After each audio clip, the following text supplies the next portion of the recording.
It stands on the edge of the desert, a monument to impossibility, the Great Pyramid of Giza. For centuries, it has been the anchor of human history, the ultimate symbol of an ancient world. We've all been told the story. It's a tomb built for the pharaoh Khufu around 4,500 years ago. The architects were Bronze Age Egyptians. Their tools were copper and stone. Their power source was human muscle. An army of laborers toiling under the desert sun created the last surviving wonder of the ancient world. It's a simple, elegant story taught in every textbook. But what if that story is only half the truth? Or worse, what if it's the greatest deception in human history?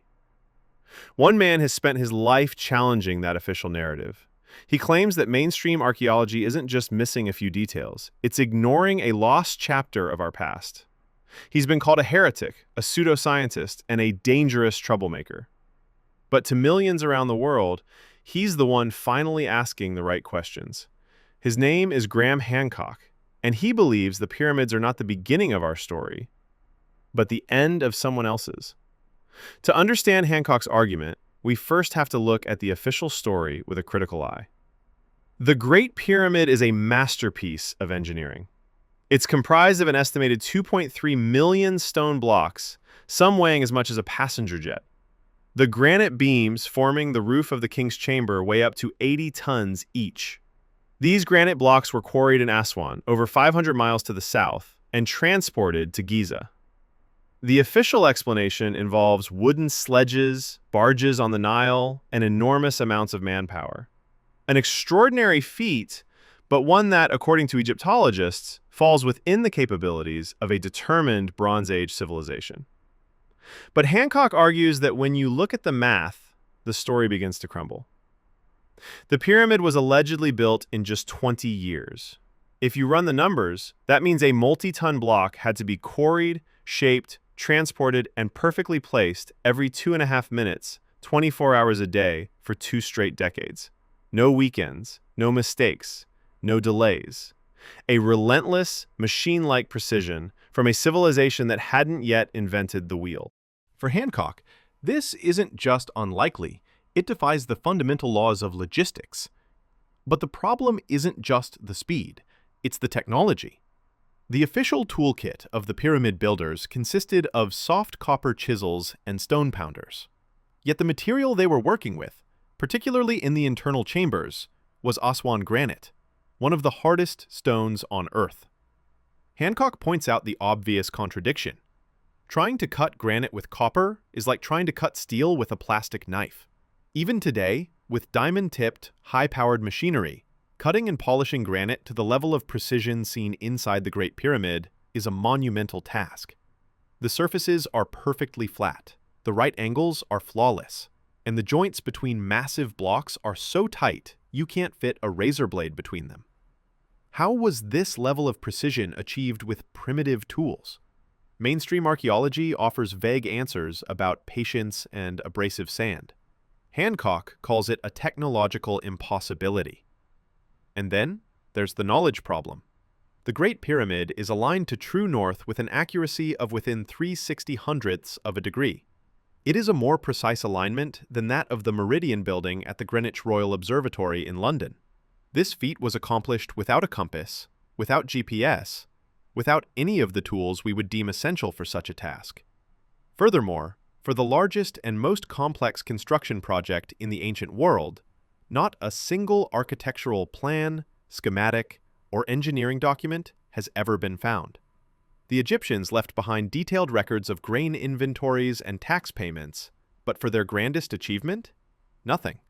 It's as if the builders needed no instructions. For Hancock, these aren't just holes in the story. They are fatal wounds.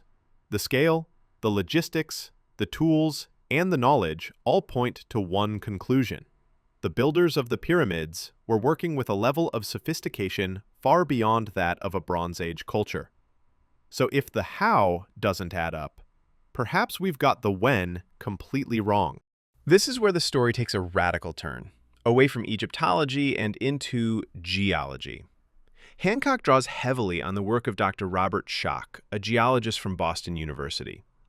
In the early 1990s, Schock studied not the pyramids but their silent neighbor, the Great Sphinx.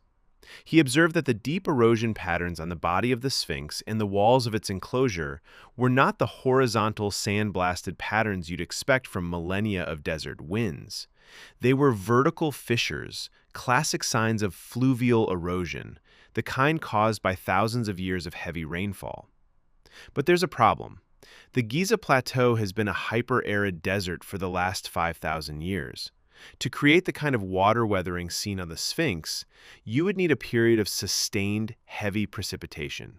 The geological record is clear. The last time the Sahara was a lush, wet savanna was before 10,000 BC, during the climatic period at the end of the last ice age. If Schock is right, it means the core body of the Sphinx is at least 12,000 years old, more than twice the age claimed by mainstream Egyptology. And if the Sphinx is that old, then the entire Giza complex may be built on the foundations of a much earlier world. This radical timeline is reinforced by another powerful piece of evidence, written not in stone, but in the stars. The three pyramids of Giza are not randomly placed. Their layout is a perfect terrestrial map of the three stars in Orion's belt. This theory, known as the Orion correlation theory, was pioneered by researcher Robert Bauval. He discovered that while the alignment is good for the supposed date of construction in 2500 BC, it becomes a perfect ground-to-sky mirror in only one epoch, around 10,500 BC. At that precise moment in the precessional cycle, the Giza pyramids on the ground would have perfectly reflected Orion's belt in the sky. A 12,000-year-old Sphinx, a celestial clock pointing to 10,500 BC. These are not coincidences. Hancock believes they are mathematical whispers across millennia, pointing to a forgotten age when a highly advanced civilization was at work. For decades, this idea was dismissed as fantasy. There was no proof of any advanced culture existing so long ago. And then they found Göbekli Tepe. Discovered in the 1990s in modern-day Turkey, this site shattered the timeline of human civilization. Göbekli Tepe is a massive complex of carved megalithic pillars arranged in intricate circles and aligned to the stars. It is sophisticated, symbolic, and monumental, and it has been accurately dated to at least 9,600 BC, making it 7,000 years older than the pyramids. It was built at a time when humans were supposedly primitive hunter-gatherers. There was no writing, no pottery, no cities, and yet there was this. Göbekli Tepe was Hancock's smoking gun. It was definitive proof that a high culture with immense astronomical and engineering knowledge existed in deep prehistory. If it happened here, why not elsewhere? And if such a civilization existed, where did it go? This leads to the core of Hancock's grand unifying theory. Around 12,800 years ago, at the start of a climatic period known as the Younger Dryas, our planet was struck by a cataclysm. A growing body of scientific evidence supports the hypothesis that fragments of a disintegrating comet slammed into the Earth's ice sheets. The impact triggered a planetary reset button. It caused biblical floods, global temperature swings, and mass extinctions. Any advanced civilization that existed at the time would have been almost entirely wiped from the face of the earth, its cities swallowed by rising seas, its knowledge lost to the chaos. Hancock believes this event is not forgotten. It is remembered in the myths and legends of over 200 cultures around the world, stories of a great flood, of gods descending from the sky, and of a golden age that was lost beneath the waves. The few who survived, he argues, were the keepers of the old knowledge, a scattered brotherhood of magicians of the gods who traveled the post-apocalyptic world trying to restart civilization. They passed on fragments of their advanced knowledge of astronomy, agriculture, and engineering to the hunter-gatherer populations they encountered.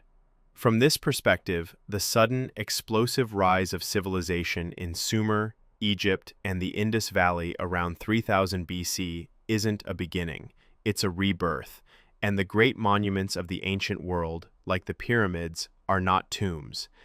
The academic world overwhelmingly rejects these ideas.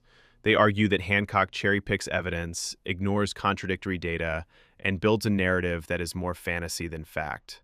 They maintain that the pyramids are tombs, built by the genius of the ancient Egyptians and nothing more. But the questions remain. The mathematical impossibilities, the technological anomalies, and the geological and astronomical evidence continue to challenge the tidy, linear story of our past. The pyramids refuse to be simple. They stand as a silent, powerful riddle. Whether you believe they are the work of pharaohs or the ghosts of a forgotten world, one thing is certain. They challenge us to question everything we think we know. The stones don't lie. They wait. They hold their secrets, daring us to look deeper, think bigger, and rediscover a history that may be far older, stranger, and more magnificent than we have ever been told.